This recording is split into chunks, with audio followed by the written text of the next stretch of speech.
they're not really good. I never do them. Those are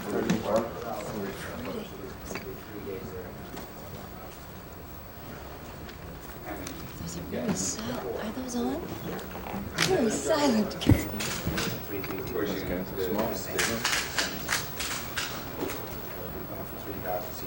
Makes a better shot than a piece of cardboard. Oh, there you go. Well, turn it more towards her so she can read it some. Okay. Now you start to look good. My lash will be... Okay, smile. Yeah. Come on, people, smile.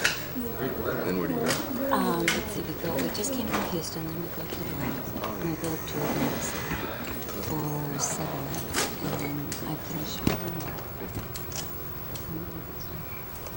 And then... Where do you go? I never see it. I never there. Okay. I think. Okay. You got it? Okay. Do y'all want any sound on this? Did you want me to read part of it? Is there? I guess so. Do you have your sound equipment going, or is it? Skirt even? No, it's fine. Okay. This is one of the more pleasant things we can do as kind of judge. It's like a ground like baseball. Whereas Ann-Margret Olson Smith, an actress, singer, and dancer, and star of stage and screen, is one of the most versatile, talented, serious, and beautiful entertainers in show business today. And whereas Ann-Margret's talent has since the beginning of her career been highly recognized by not only her first discoverers, George Burns and Jack Benny, by the rest of the world as well.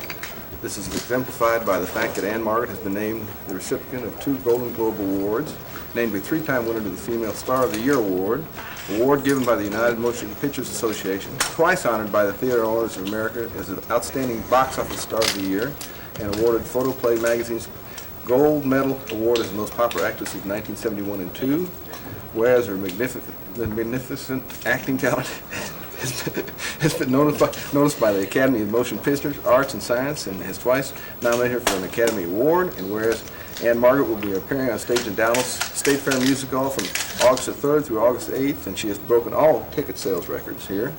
And whereas the citizens of Dallas County wish to welcome Ann-Margret on this, and for this occasion, we hereby declare Ann-Margret Week. Oh, thank you so much. I'm thrilled. I'm so honored. Thank you. My turn.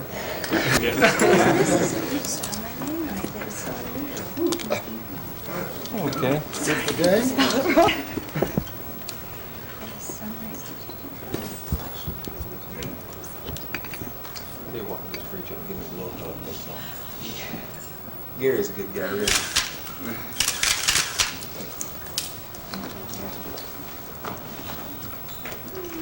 Okay, do you need anything further? Thank you very much for coming. If possible, I would like to get some. I understand. But of course, if I were going somewhere else, you know, I'd put it like that. Yeah. Mm-hmm. Yeah. Okay. Well, Anne, finally, after 12 years, we get to have you at the Dallas Musicals doing your concert show. And I know that they've tried many, many times before. But now you're on a kind of mini road tour, aren't you? Yes, I just came from Houston. Excuse me. I haven't warmed up yet. And the air conditioning. Just started over. This is my very first American tour. Okay. Now, Roy, are you getting enough audio on her? I forgot to warn you that she speaks softly. Yeah, I got the audio. Okay, all right. Okay. Start again. This is my very first American tour, and these cities are my personal choices. I chose them in November. I told Roger that I wanted to just break out and go to all different places to perform that I've wanted to for such a long time, because I'm emotionally ready right now, and I feel real healthy and real good. Dallas happens to be very, very close to my heart. First of all, my husband's father's name is Dallas Smith, and my stepson's name is Dallas Smith. And the second motion picture that I did out of the 36 films that I've done was made right here on the fairgrounds with State Fair with Pat Boone and Bobby Darin. And I went on a PR tour, 13 cities around Texas when the movie came out with my mother. And I will never forget the hospitality, how gracious everyone was to Mother and me. And the 4 cities then are Houston, Dallas, Atlanta, and Atlantic City. Okay. Now, I've heard a little bit about the show, and I understand that you do a 40s segment. Uh-huh. Why did you pick the 40s and not the 50s or the 60s or the 30s? Well, I've never done the 40s. I've never done that. I did the 50s in another show. And the whole thing started because I wanted to do the song Chicago. And so we got this kind of nightclub set, and we did all of the songs from the 40s. My conductor does a piano solo on Satin Doll, and then we have music from, Take the A Train, and Stompin' at the Savoy, and Ain't Misbehavin', and all that. I get to jitterbug and lifts and things. Lots of fun. Yes. I understand also that your finale is so spectacular, and we don't want to give that away, of course, because we want people to come and see it. But what could you tell us about the finale that would give people a greater appreciation when they do see it? Oh dear. Well, let me just tell you a little bit about the whole show. We have, oh dear, there's so much. We have film, all sorts of film, and this thing that Roger invented.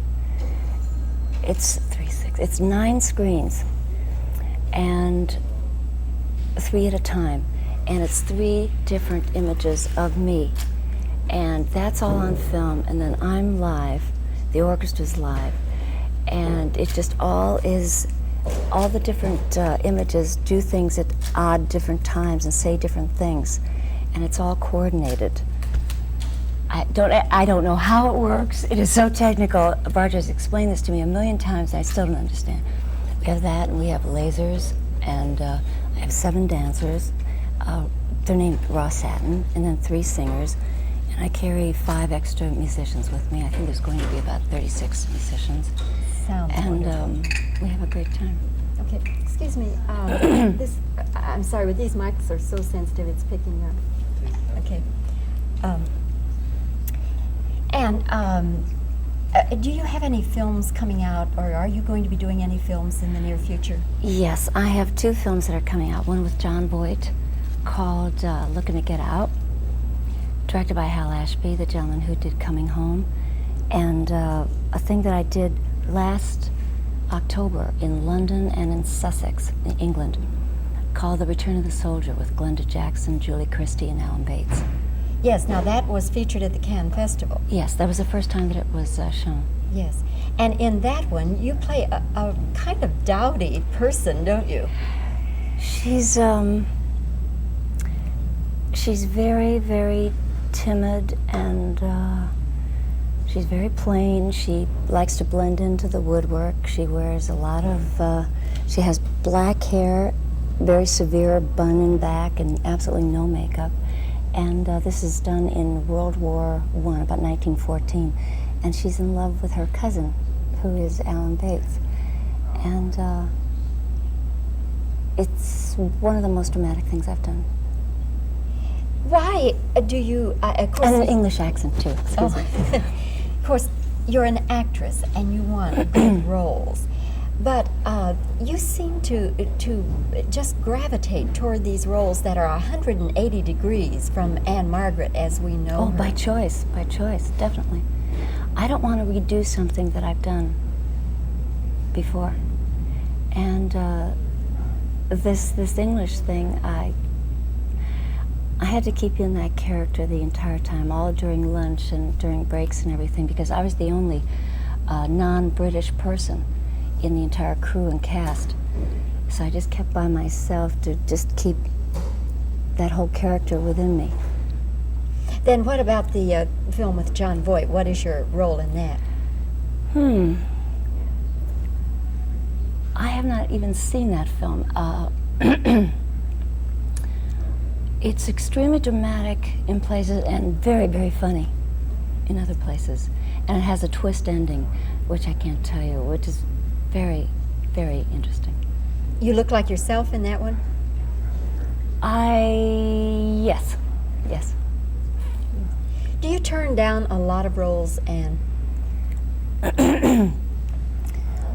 This past few months, I've read about 5 things. And as I said before, I don't want to redo something that I've done. So many things that I read, I did 10 years ago. It has to be something so challenging for me because to get up at 4 in the morning and come home at 8 o'clock at night, I've done 36 films. I have done it. So it has to be something that really gets to me emotionally. Well, I can understand that. And thank you for this time today. It's wonderful having you in Dallas. And Thank you. Don't wait so many years to come back. I'm not going to. Thank you. Okay, thank you. All right.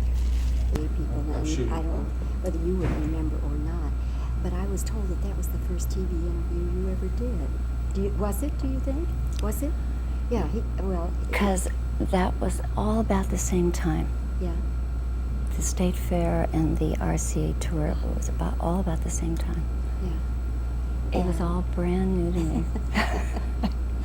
But, so you and I, you know. I started at the same time. Yes, because I was new at that time.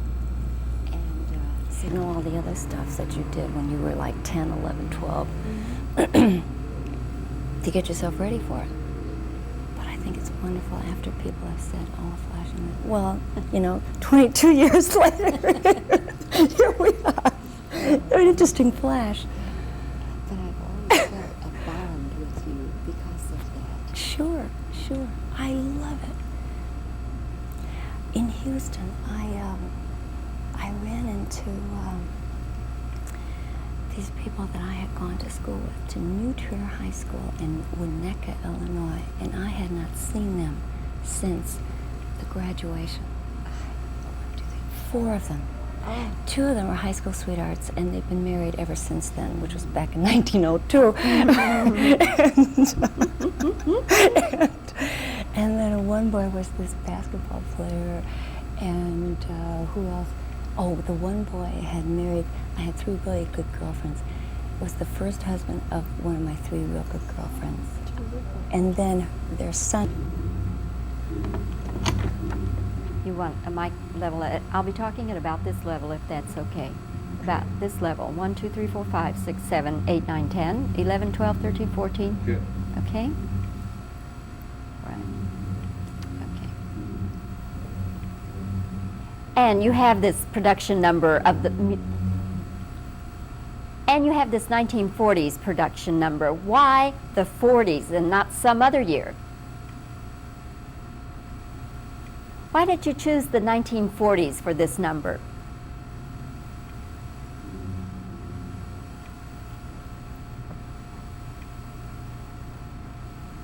What is it about the finale that you would like people to appreciate?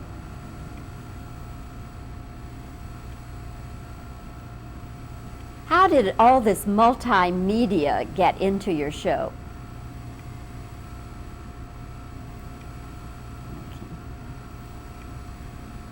And what are some new films you have coming out? You seem lately to be doing roles that are 180 degrees of what Ann-Margret is as we know her. Why is that? Why do you prefer some of these bland-looking women to play on the screen?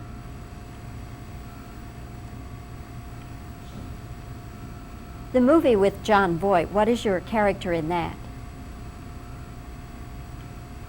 What kind of a woman do you play in this movie with Jon Voight?